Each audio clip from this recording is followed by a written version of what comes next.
Bismillahirrahmanirrahim.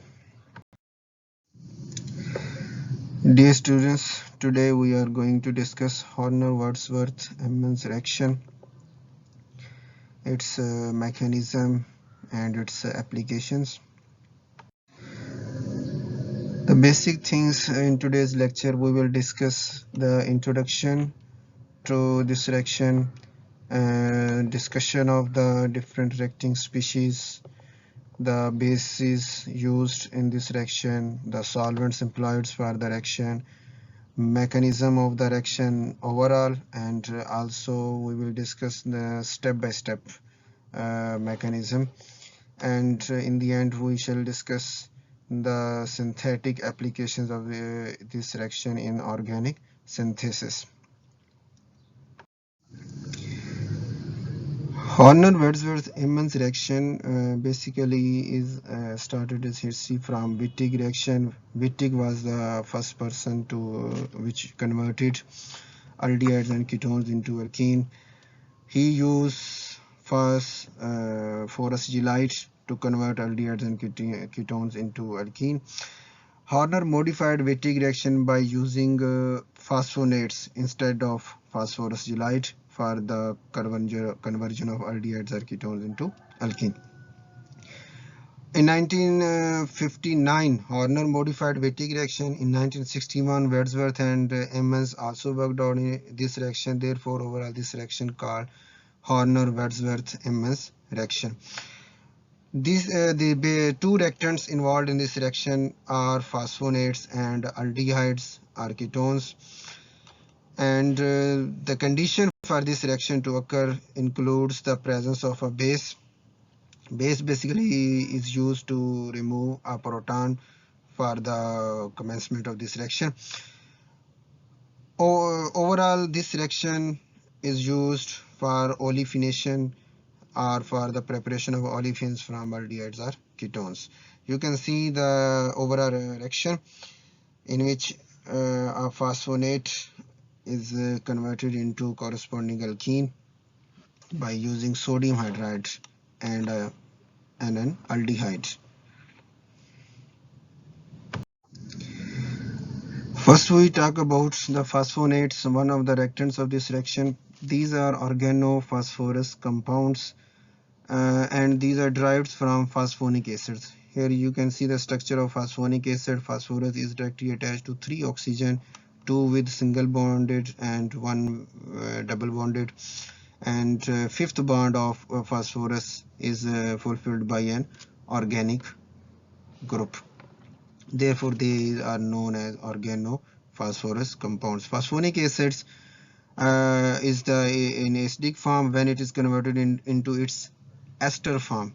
These are known as phosphonates. Here you can see the second structure where two hydrogens of two hydroxy groups are removed by two alkyl groups. And the phosphonates used for the this HWE reaction includes the same category, but the alkyl group attached directly to phosphorus. If is attached with an electron withdrawing group, then it is a good reacting species which involves in this reaction. Phosphonates for HWE reaction should bear electron withdrawing group. No doubt electron withdrawing group is the necessary part of the phosphonate because we have to produce alkene from the phosphonates, and if electron withdrawing group is not present, then the product is not an alkene. We will discuss later what will be the product if electron withdrawing group is not present there. What is the benefit of electron withdrawing group present in the phosphonates? These electron withdrawing groups are also known as strong anion stabilizing group. These groups include ester, ketone, aldehyde, cyano group, sulfonyl group, vinyl, phenyl, etc. These groups basically stabilize the negative charge present on the carbon which is at alpha position of the phosphorus. This negative charge resonated towards the carbonyl group, and it shows two conjugating structure as you can see here. So this resonance stabilizes the negative charge present on this species. If it's a very basic question that why resonance stabilizes a species. Means what is the basic reason when there is presence of conjugation or conjugated structures or resonance, the molecule become more stabilized as compared to other species. The main answer we can give on this spot is when a negative charge, a charge is bounded or confined on a single atom, then it becomes tough for the medium to stabilize it and interact with it. But when this negative charge is resonated through a number of atoms, then the distribution of charge makes less intensity of charge on a single atom. This makes easy for the system, for the medium to interact with the molecule and to stabilize itself or solubilize itself.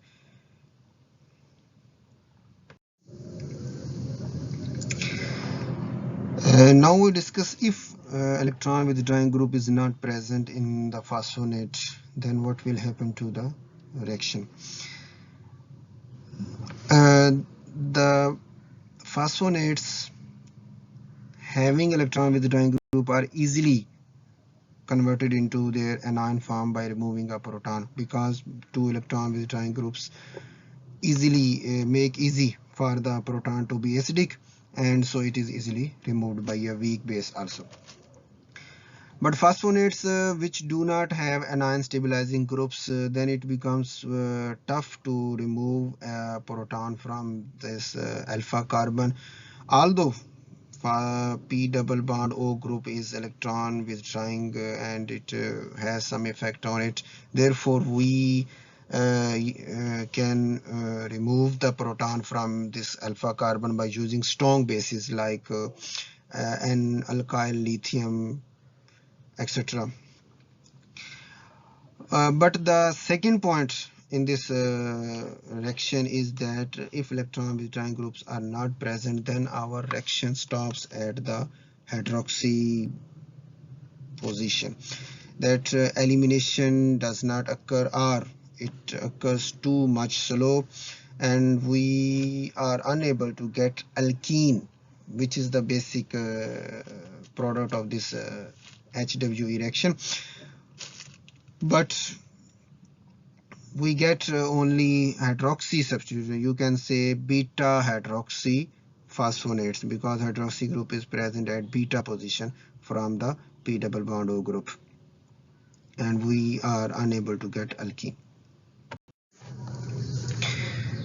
Now we discuss the synthesis of phosphonates. The phosphonates are synthesized through Arbusov reaction. This reaction includes the reaction of trialkyl phosphite or phosphine and different alkyl halides. Here you can see that the lone pair of phosphorus attacks on the carbon directly attached to halogen and form a phosphonium salt. This salt on the second step is converted to phosphonate with the removal of alkyl halide. Here one question can be raised on this thing, that why this lone pair of phosphorus attacks on the carbon directly attached to bromine instead of the more electrophilic carbon of the carbonyl group.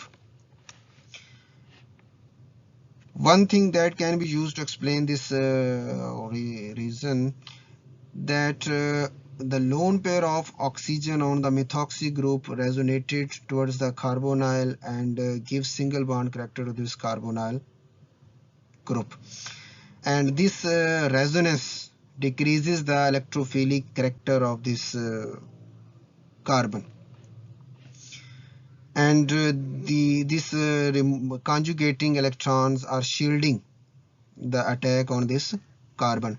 And as we know in the organic chemistry that when we have to make a substitution reaction on an ester, we use generally you can say electrophilic enhancing species like acid, base, etc. Like when we have to hydrolyze an ester, we use strong acid or strong base along with heat, and we get the product. Therefore, the lone pair of phosphorus here attacks direct on the carbon, which is directly attached to the halogen, and this carbon has more electrophilic character apparently, due to which phosphorus attacks on this carbon and moves to the product. The second most important reactant of this reaction is aldehyde or ketone. Both aldehydes or ketones can be used for the preparation of alkene through this reaction. And first question we have to discuss here that aldehydes are more active than ketones for the nucleophilic addition reactions, and this thing can be explained through this reason that aldehydes have hydrogen on one side of the carbonyl group and an alkyl group on the other side, while ketones have alkyl groups on both sides of the carbonyl carbon. Due to large bulky groups present on the carbonyl carbon, the reactivity of ketone is less as compared to that of aldehyde, which has open site from the hydrogen side. Therefore, it attacks more easily for the it reacts more easily in the nucleophilic addition reaction. Second is the why aldehydes ketones show nucleophilic addition instead of nucleophilic substitution reaction. As we have discussed in the last slide that for ester, when a nucleophile is more made to attack on an ester like ammonia, it attacks on the carbonyl carbon and ester group is removed and we get an amide. That is a substitution product, not an addition product. But in case of aldehyde ketone, when a nucleophile attacks on the carbonyl carbon, then we get a substitute, we get an addition product instead of substitution product.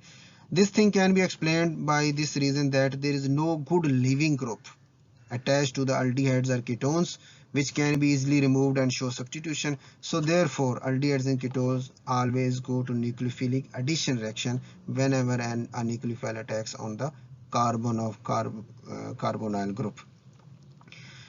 Second is the point, all types of aldehydes can show HWE reaction due to less steric hindrance, but ketones have restriction in this regard. The ketones bearing bulky groups are inert for HWE reaction and mostly do not show the reaction and no product is obtained. But the ketones having small groups like methyl ketones, etc., can be used for HWE reaction and we get the product for these ketones also. And now we talk about the different bases used for the deprotonation. Generally, lithium hydride or sodium hydride are used as proton remover, but there are certain substrates which show some sensitivity towards these hydrides. So these bases are replaced by some other bases like lithium chloride with DBU. The structure of DBU is given here. Lithium magnesium halide with triethylamine. These bases can also be used for the removal of proton from phosphonates.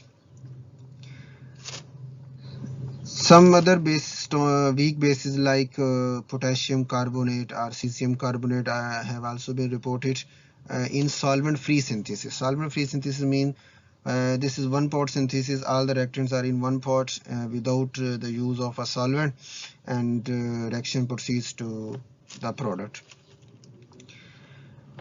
In case of solvents, generally phosphonate is a liquid species that is can be used in excess, or as we know, most of the aldehydes or ketones are also liquids, and they can also be used in excess, that is acting as a reactant and also as a solvent. But we have to consider the final product, the purity of the final product, if we use one of the reacted in excess, because sometimes it is too tough to remove one of the excess solvent reactant from the reaction medium, and we get the product with too much impurity, which is useless. And some other solvents which have been reported are dimethoxyethane or tetrahydrofuran, etc., which are used for the reaction as solvent medium. Here is the complete mechanism of the reaction. You can see in first step a base is used which removes the proton from the alpha carbon, and there is generated a double bond between carbonyl carbon and this alpha carbon, and oxygen gets negative charge. In the second step, negative charge moves back to carbon, and this alpha carbon acting as a nucleophile attacks on the carbonyl of aldehyde or ketone, and we get an intermediate. In this intermediate, the negative charge and oxygen attacks on the phosphorus, and we get a cyclic structure which following a cyclic mechanism is converted into an alkene. This is the overall reaction mechanism of HWE reaction. This is the first step of this reaction mechanism, which is deprotonation of phosphonate. Deprotonation of phosphonate involves the reaction of phosphonate with the base, which removes a proton from the alpha carbon of this phosphonate, which is more acidic due to presence of two electrons with trying group on both sides of this carbon. Here you can see the partial negatively charged hydrogen acting as a nucleophile attacks on this acidic hydrogen bearing partial positive charge and converts into H2 gas.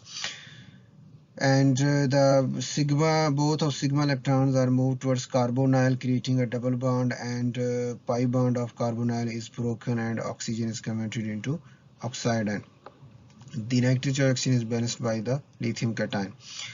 Similarly, mechanism is followed by the other base. If you use sodium hydride, then instead of lithium there will be sodium. The same mechanism is as such.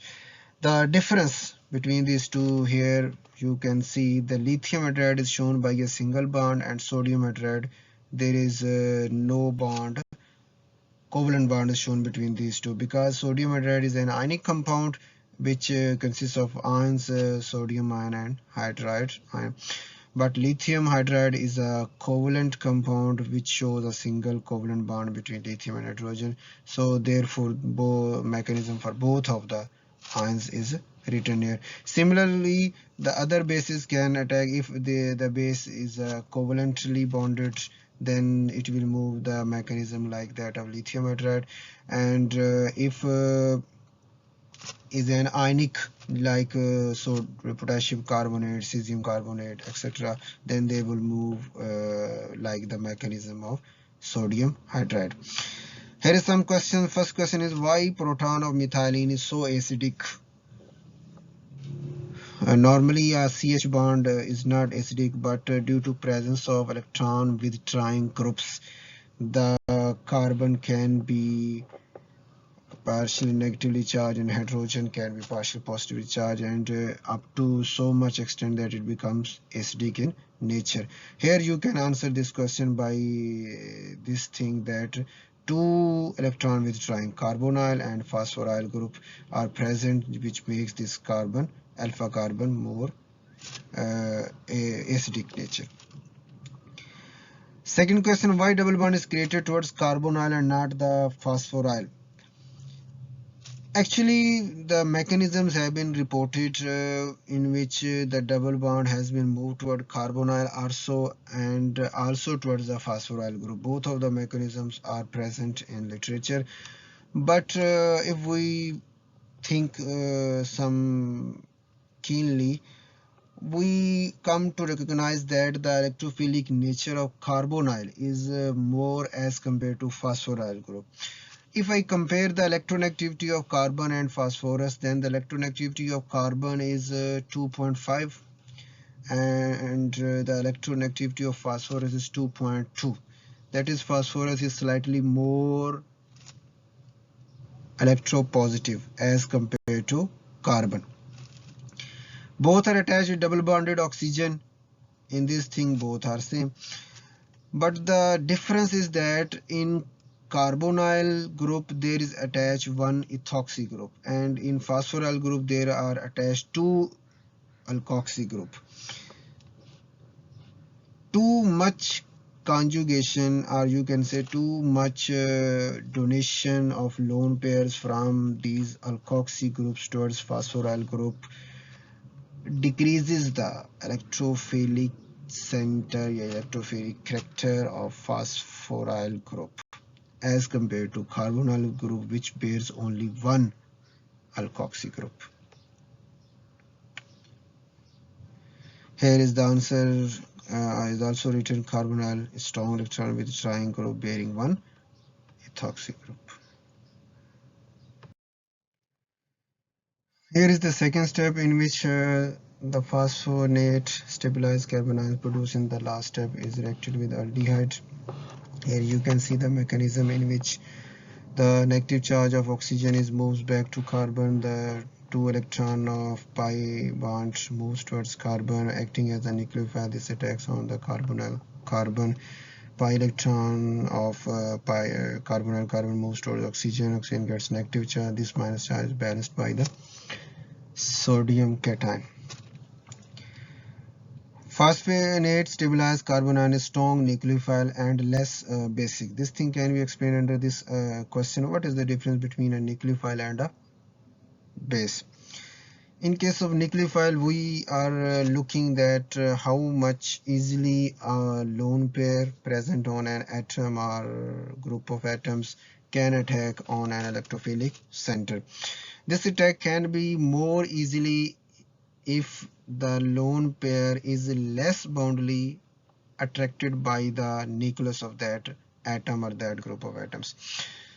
So larger the size of the atom, more less bounded will be the lone pairs to the nucleus of this atom, and this lone pair will easily attack on the electrophilic center of the other atom, other molecule. For example, we can compare the nucleophilicity of hydroxy and amino group. In case of hydroxy, oxygen has 2 lone pairs, and in case of amino, nitrogen has 1 lone pair. But the nucleophilicity of amino is greater because size of nitrogen is greater as compared to that of oxygen, which has smaller size. Although it has 2 lone pair, but due to small size, its nucleophilicity is less as compared to that of nitrogen. In case of base, we are actually seeing what is the ease of this species to detach a proton or to attack on a hydrogen atom, to remove hydrogen from this atom and to move proton and to convert it into base. As much the size of the atom is smaller, that species small, it will be easy for it to remove the H plus ion or partial positively charged hydrogen or acidic proton from a species. This thing can be explained if by giving an example, like you can compare the basicity of potassium hydroxide and potassium carbonate. In both the cases, cations are same, but in case of carbonate, the negative, although it has -2 charge on oxygen, you can say -1 on one oxygen, minus on another oxygen among the 3 oxygen of carbonate ion.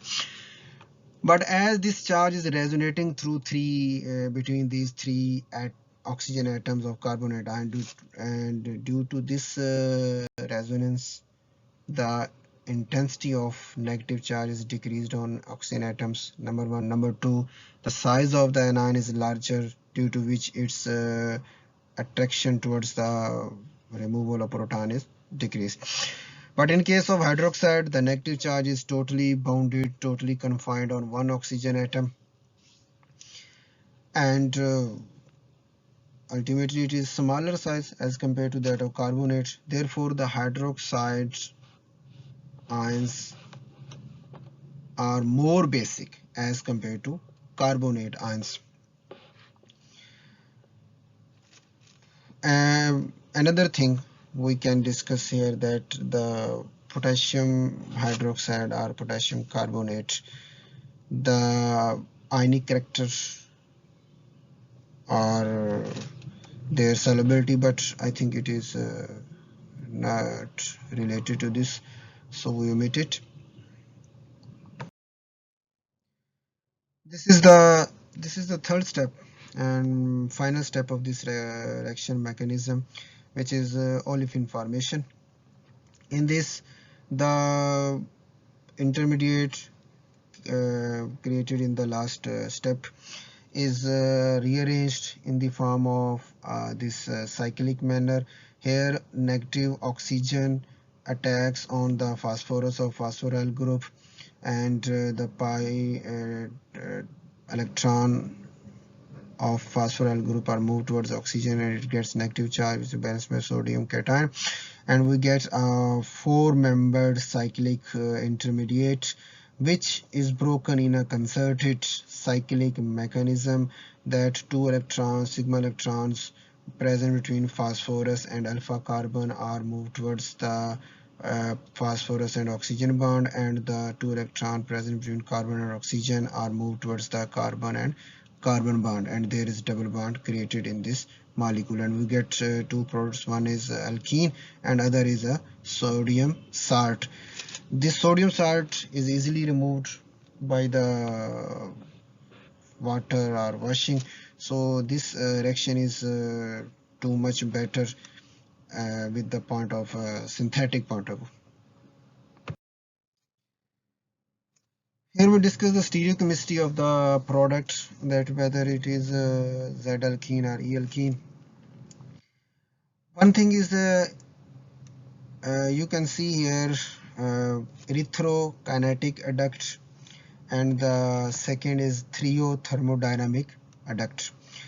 Erythro means identical groups are on same side, and this is called kinetic adduct. Kinetic adduct mean it has its tendency to move towards product without our addition, like heating and energy in some sense, etc.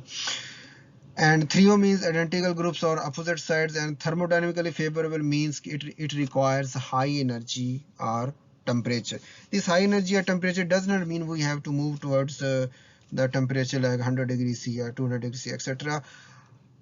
We are commencing this reaction at room temperature, which is generally 25 degrees C, 28 degrees C, and this temperature is much favorable for the E-alkene. That is, it is a threo type reaction, and this is thermodynamically favorable reaction. Although it is not too much high temperature, but this temperature is enough or high, has so much energy, energy that it can convert the product into Z-alkene. And kinetic adduct mean that it requires too much, like minus 78 degrees C. If we have temperature in negative minus 50 degrees C, minus 70, minus 80 degrees C, then we get move through the erythro kinetic duct and we get Z-alkene. But at room temperature we get thermodynamically favorable product, that is E-alkene, and therefore most of the time we get product which is E-alkene. Some other points have been also shown here. favoring E-alkene product or Z-alkene product. First we talk about E-alkene product. Increasing the steric bulk of the aldehyde favor E-alkene. That is, the alkyl group present on the aldehydes favor towards the E-alkene formation. In case of ketone, you know, we cannot increase the size of the group too much because this renders the ketone inactive. Aromatic aldehydes also favor E-alkene. High reaction temperature. Here you can see 23 degrees C only, which is normally less than our room temperature, which is favoring E-alkene, and minus 78 degrees C is favoring Z-alkene product. Second, using the solvent dimethoxyethane DME over tetrahydrofuran also favors E-alkene. Bulky phosphonates and bulky electron withdrawing groups also favor the E-alkene. Bulky groups mean that the bulky groups in the mechanism of directions cannot remain on the same side of the double bond. They have to move on the opposite directions for to decrease the steric hindrance. So therefore we get E-alkene products most of the time.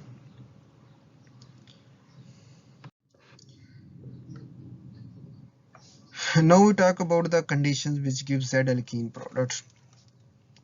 First is the solvent-free synthesis in the presence of potassium carbonate or cesium carbonate using as base favors the Z-alkene. And second is also known as still modification, still name of scientist who modified this reaction for to get Z-alkene from this reaction. He used phosphonate with electron withdrawing groups like trifluoroethyl, and also with strong dissociation conditions like KHMDS as a strong base, and 18 crown 6 as hygroscopic solid, and tetrahydrofuran as a solvent. All of these conditions favors Z-alkene, as you can see here. By using an aldehyde bearing alkyl group, we get 90% yield in which Z-E ratio is 12:1. And if we use aromatic aldehyde, then we get the product 95% is yield, and Z-E ratio is 15:1. And both of these reactions, you can see the temperature is too low, so that we can get Z product.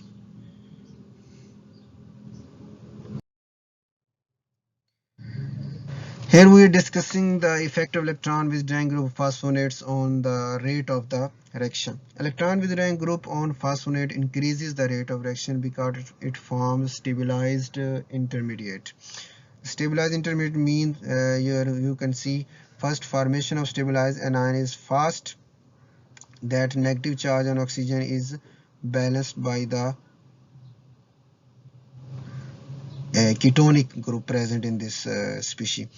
And in case of no electron withdrawing group, here you can see the negative charge of oxygen is not much balanced, and so it moves towards the product but too much slowly. The rate of the reaction is found to be too much slow as compared to electron withdrawing group, which moves this thing more easily.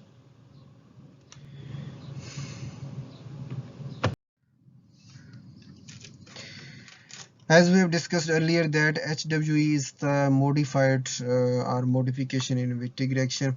Here we have some comparison of both of these reactions. First, HWE uses more nucleophillic and reactive phosphonate stabilized carbanions as compared to phosphonium gyride, which was used by the Wittig reaction. Phosphonium gyride bears a neutral form and a neutral species are less reactive than charged species. Here you can see the resonating form of phosphorane form and then the gyride form. This it is actually a neutral molecule. Neutral molecule is less reactive as compared to a charged species because charged species want to stabilize it by neutralizing its charge, and species which is already neutral one, it has less tendency to make is more stabilized, so therefore it is less reactive as compared to phosphonate stabilized carbanions. Second HWE byproduct, dialkyl phosphate salt, which is easily removed by the water when we work up the reaction at the end of the reaction. But in case of Wittig reaction, the byproduct is triphenyl phosphine, which has some problems there. HWE produces E-alkene and Wittig reaction produces Z-alkene dominantly. And we have discussed for HWE also that there are some conditions there when we can get Z-alkene also from HWE reaction.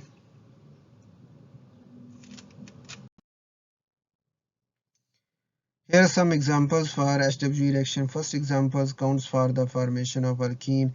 Here you can see a ketonic group, methyl ketone, which reacts with phosphonate in the presence of sodium hydride as base, and we get an alkene. And the ratio of E over Z is given here, 82 and 18%. Second is the reaction of an aldehyde with a conjugated phosphonate without having a more strong electron withdrawing group, and both of these react and we get a 60% 17:1 ratio. This reaction is used in the synthesis of an antibiotic equestin. The next reaction is used for the synthesis of quinine and alkylate, which is further used in many drugs. Here is also the reaction of a ketonic group with phosphonate to create a double bond. Here the first step is not concerned. Here we are talking about the second step, in which a phosphonate is reacting with an aldehyde in the presence of potassium butoxide as base, and only 6 minutes reaction at 180 degrees C in microwave assisted reaction. Microwave assisted reaction means we have to heat give energy this temperature through microwaves instead of conventional heating or reflexing, and we get the concerned alkene. Here are some also examples about this reaction. This first reaction is about the synthesis of a sulfonamide by using this HWE reaction by the reaction with an aldehyde in the presence of sodium hydride. And the second reaction is the synthesis of an alkene from an aldehyde and using a phosphonate, halogenated phosphonate. And here X, you can see here X can be hydrogen or bromine, and which is a type of mixture, and we get a product. The next step is also reaction of an aldehyde with a phosphonate, and here you can see the product using sodium carbonate as base at a high temperature of 105 degrees C in 10 minutes, and so microwave assisted reactions, and you get the product. And this product, if you compare with this, we have get the product after hydrolysis also, that we are getting an acid here also. This is the last an example that here a phosphonate is treated with an aldehyde to create a conjugated system. The phosphonate already contains a double bond, and with the reaction with aldehyde we get another double bond, both of which are in conjugated form. And here in this reaction there is the base is used in butyl lithium, and the solvent is tetrahydrofuran, along with temperature of 78 degrees C, minus 78 degrees C there. So this is all about the today's reaction about HWE. Thanks.